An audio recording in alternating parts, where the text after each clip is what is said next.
요새도 집을 사려고 대출을 받는 사람들이 늘어나긴 했나 봅니다.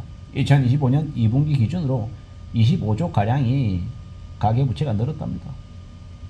6억 이하로 대출을 줄였는데도 대출이 늘어나는 걸 보면 여전히 부동산 매수 세력들이 있긴 한가 봅니다.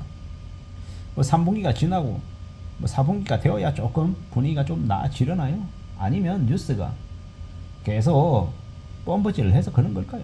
아니면 현실이 그런 걸까요?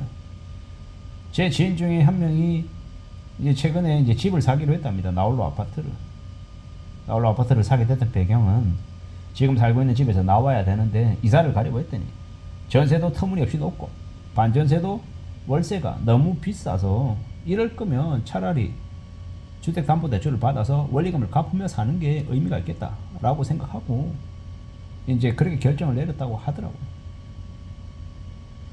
그런 얘기를 들으면서 집을 사고 싶어서가 아니라 내몰려서 어쩔 수 없이 그런 선택을 일정 부분 요구받아서 그렇게 집을 사는 사람도 있겠구나라는 생각이 들었습니다. 참 씁쓸한 이야기죠. 연끌도 겁나는데 집을 구하지 못해서 안정적인 주거를 못할까 우려하는 사람들이 늘더라는 겁니다. 참 씁쓸한 생각들이 많이 듭니다. 요즘 전세 사기니 뭐니 그런 얘기도 많고 전세 목돈 말고 월세로 희망하는 사람들도 많고 그러다 보니까 월세 가격이 올라가고 중고부담 커지고 이럴 거면 월세 내느니 집 사는 게 맞지 않나 이렇게 생각하는 사람들이 나올 수도 있는 거고 여러 가지 모습들이 있는 것 같습니다. 앞으로 우리가 살면서 지내면서 뭐가 좀 현명한 모습이고 뭐가 좀 아닌지에 대해서 시시비비도 잘 좀 가리고 따져봐야겠죠. 참 복잡하고 답답하고 어려운 일들이 많이 생기는 것 같습니다. 저는 이제 말씀드리는 건 지극히 원론적인 얘기밖에 할 수가 없는 거죠. 이왕이면 빚 지지 말라. 그리고 빚을 어쩔 수 없이 졌다라고 하면 하루라도 빨리 갚기 위해서 발금 쳐라. 빚 없는 삶이 가장 속 편하고 낫다. 이런 얘기를 하고 싶은 겁니다. 그리고 제가 제일 어리석다라고 생각하는 게 예를 들어서 자신이 살고 있는 집 혹은 전세 준 집을 빼서 최대한 보증금을 낮추고 월세로 돌리고 그 대출받았던 그 금액을 이제 원금과 이자를 월세로 받아가지고 충당해서 조금씩 이제 부채를 줄여가는 거 뭐 이런 것들 방식은 되게 제가 좋아하지 않았거든요. 근데 참 희한한 건요. 제 의도와 상관없이 제 의지와 상관없이 그렇게 흘러가는 경우도 있더라고요. 저도 빚 내는 걸 싫어하는데 부득불 빚을 내야 되는 그런 상황도 생기는 것 같더라고요. 그럼에도 불구하고 제 머릿속에 있는 마음은 빚지지 않는 게 정말 중요하다.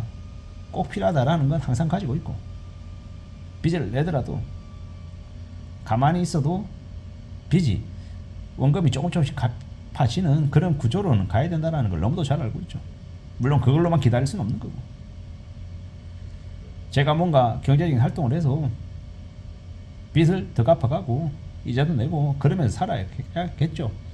빚을 낸다라고 하면 말입니다. 참 많은 생각들이 있습니다. 저도 이제 집을 가지고 있는 게 있어서 지금 이제 전세를 주고 있거든요. 현재는 빚이 없습니다. 그런데 이 다음 세입자를 구하려고 하니까 전세보다 월세로 구하는 게 좀 가능한 그런 상황들이 생겨서 제 의도와 상관없이 전세가 아닌 월세로 바꿔야 되는 상황들이 생겨버렸습니다. 그러다 보니까 일정 부분의 보증금을 또 세입자에게 기존 세입자에게 돌려줘야 되는 그런 상황들이 생기고 그리고 당장 뭐 다른 데 들어가 있는 돈들 당장 현금화할 수 있는 그런 상황이 못 돼서 또 대출을 내서 돌려줘야 되는 그런 상황들이 생길 것 같습니다. 그러면 매년 매달 빚 최대한 더 빨리 갚기 위해서 뭔가 노력을 해야죠. 그래야 되는 것 같습니다. 나중에 이제 처분하게 되면 또 플러스가 될 수 있을지는 모르겠는데 당장은 좀 복잡한 상황이 제가 원하지 않는데도 벌어지기도 하더라는 겁니다. 어느 정도는 상황에 맞게 또 대응을 할 필요도 있고요. 내 의지와 상관없이 또 상황이 바뀌기도 하고 여러 가지 상황들이 있더라고요. 아까 말씀드렸던 지인이 집을 산다라고 하는 것은 아니면 제가 세를 주고 있는 집이 전세인데 월세로 바뀌어야 되는 그런 상황으로 또 흘러가기도 하는 걸 보면서 이게 집주인도 의도치 않게 전세에서 월세로 바꿔야 되는 그런 상황도 있구나 뭐 이런 생각들도 해봤습니다. 겉으로 보이는 게 다가 아니더라는 겁니다. 그리고 이때까지 부동산 업자들이 집만 사면 수익을 얻어서 부자가 될 수 있고 시의 차익을 많이 볼 수 있다라고 했는데 그러한 말도 이제는 더 이상 통용되지 않을 것 같습니다. 시간이 지나면 지날수록 무리하게 빚진 사람들이 영끌족들이 비명을 지르고 아마 내 동생이 처질 날도 점점 다가오는 것 같습니다. 경매물량 폭증한다 그러고 그래 무너지지 않고 집 안 뺏기고 악착같이 버티는 사람들에게는 금융권들이 가상금리를 더 매겨서 더 혹독하게 대응할 것 같기도 하고요. 여러 가지 어려운 사항들이 아마 닥칠 것 같습니다. 그런 것들을 보면서 어떻게 대비하고 어떻게 대응하며 살아가야 될지에 대해서도 좀 잘 생각해야 되는 거죠. 우리가 돈 빌리는 걸 되게 쉽게 생각하면 안 됩니다. 되게 고민하고 또 고민하면서 대응할 이제 각오를 해야죠. 수월한 게 없다라는 거. 더 우려하고 더 염려하고 더 신경 쓰며 지내야 되겠다라는 말을 하고 싶었던 겁니다. 영끌이 무섭다고 해서 무리하게 빚 지는 걸 그냥 아예 그냥 안 하면 좋을 텐데 영끌이 무서운데 집 올라가는 건 더 무섭다 이렇게 뉴스 제목으로 나오는 거 보니까 영끌해도 된다라고 자꾸 부추기는 것 같다는 생각이 들기도 하고 의도치 않게 원하지 않게 내몰리는 경우도 있고 상황이 바뀌어서 그렇게 흘러가는 경우도 있더라는 것도 알고 있습니다.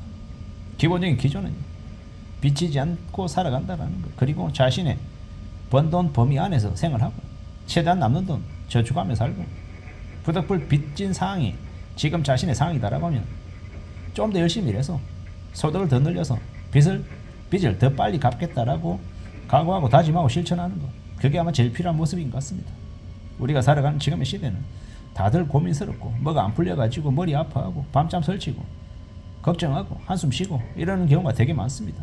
그게 지금의 모습이다라는 거 우리가 어떻게 살아낼지 어떻게 살아가야 할지 궁리하고 따져보고 마음을 먹어야죠. 참 쉽지 않겠다라는 생각이 자꾸 들죠. 저만 그렇습니까? 여러분들도 그렇잖아요. 다들 지금은 힘들고 어렵고 만만하지 않다라고 다들 말하고 있는 모습입니다. 이러는 중에 좀 더 단단해지려면 좀 더 나아지려면 어떻게 해야 되겠습니까? 내가 처해 있는 상황에서 좀 더 열심히 일해야죠. 성실하게.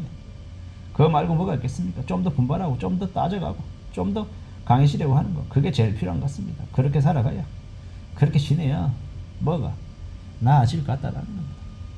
참 수월하지 않죠. 만만하지가 않습니다. 걱정스럽기도 하고 답답하기도 하고 이런 와중에도 또 헤쳐나가야 되는데 극복해야 되는데 이겨내야 되는데 말입니다. 그러려면 빚지지 않고 살아야 빚을 최소화해야 그래야 우리의 삶이 그래도 우리의 소신대로 우리 의지대로 끌고 가는 게 가능하지 않겠나 라는 생각을 해봤습니다. 이상입니다.